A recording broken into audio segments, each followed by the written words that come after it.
আমরা যে সম্মানী পাই আসলে এই সম্মানী নিয়ে জীবন ধারণ করা খুবই কষ্টের। নৈতিকতা ও ধর্মীয় মূল্যবোধ উন্নয়নে মসজিদ ভিত্তিক গণশিক্ষা কার্যক্রমে ৮ম পর্যায়ে আমরা সকল শিক্ষক শিক্ষার্থী এখানে আজকে সমবেত হয়েছি আমাদের কিছু দাবি নিয়ে। আমরা আমাদের দাবি দেওয়া ও আমাদের ইউনো মহোদয়ের কাছে পেশ করেছি। তিনি আমাদেরকে আশ্বস্ত করেছেন যে তিনি ঊর্ধ্বতন কর্তৃপক্ষের কাছে এটা পেশ করবেন। আমাদের দাবি দেওয়াগুলো এরকম যে আমরা যে শিক্ষক শিক্ষিকা এখানে কাজ করি তারা আমরা নিজের যে সম্মানই পাই সেটা আসলে এত নিম্ন যে নিজেদের প্রকাশ করতেও একটু কীরকম লাগে।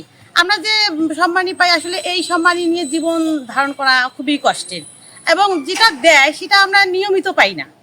আমাদের পেতেও অনেক সময় 3 মাস 4 মাস 5 মাস এমনকি 8 মাস পর্যন্ত অপেক্ষাও করতে হয়। এভাবে তো চলে না। আমরা জোর দাবি পেশ করছি যে আমাদের এই প্রকল্পকে যেন রাজস্ব খাতে নেওয়া হয় এবং আমরা যে বেতন ভাতা দিয়ে যেটা পাই সেটা যেন নিয়মিত পাই।